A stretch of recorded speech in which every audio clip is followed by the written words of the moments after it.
discussing ultrasound-guided peripheral nerve block technique, it is useful to describe basic nomenclature for needle and probe manipulation.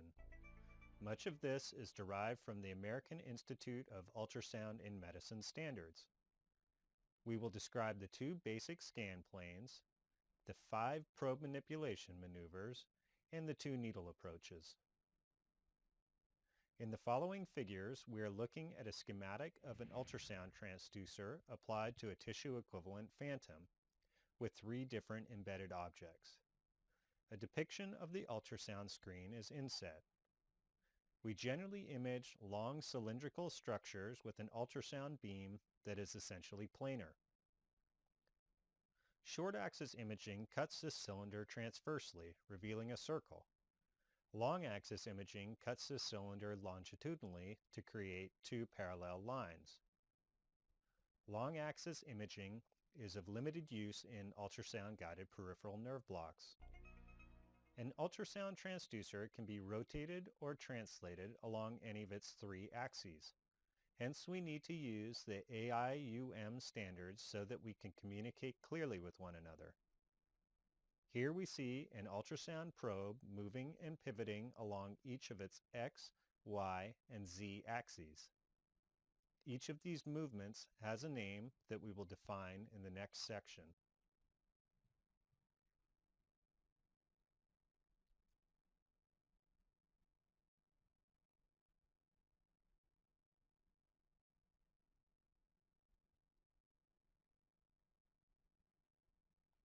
Sliding is a maneuver that translates the transducer along the course of its structure, or perpendicular to it to scan adjacent structures.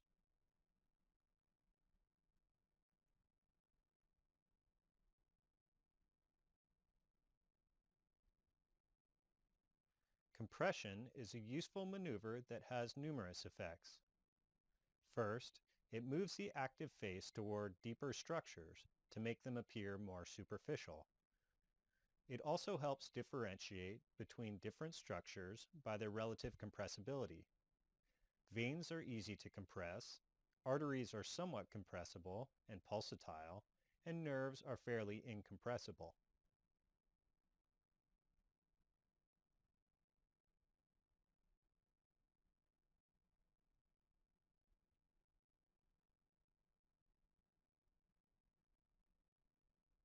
Rocking allows us to extend the plane of imaging when we are working in a narrow acoustic window.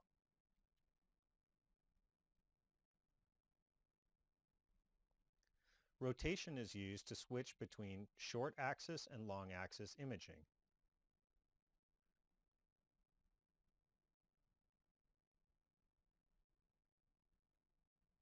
Tilting allows us to scan along the course of a structure through a narrow acoustic window. In nerve imaging, it is critical to optimize transducer tilt to properly visualize nerve fascicles. Nerves are seen best when the scan plane is orthogonal to the course of the nerve.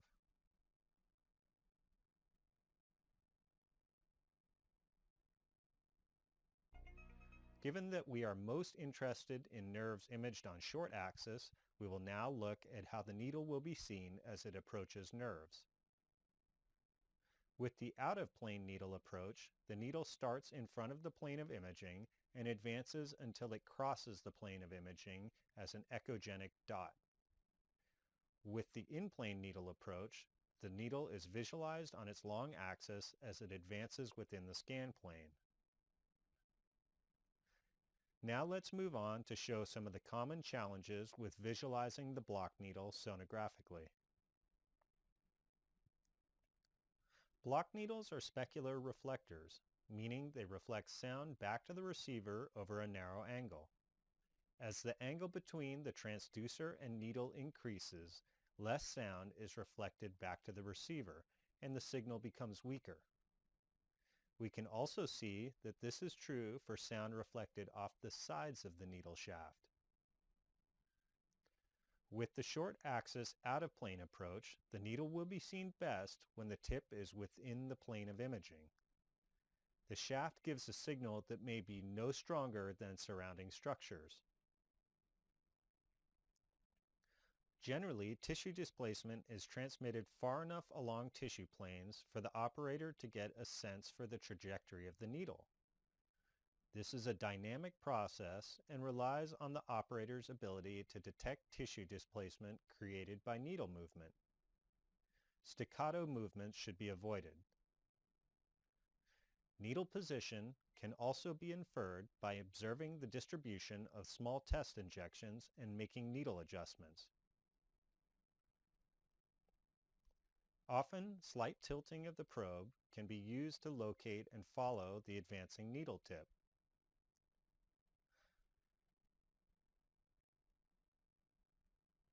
In-plane needle manipulation offers its own set of challenges. Here is a sonogram of a block needle with the transducer sliding in and out of alignment with the needle. Subtle movements of the needle or transducer can produce marked changes in visibility. This pair of sonograms shows the same needle at different angles in a water tank. The needle is much better resolved when it is inserted at a shallow angle relative to the transducer. The next set of problems occurs when the needle trajectory strays from the plane of imaging. If the needle crosses the plane of imaging but does not completely lie within it, only a portion of the needle will be seen. This can give a false impression of needle depth that can lead to complications.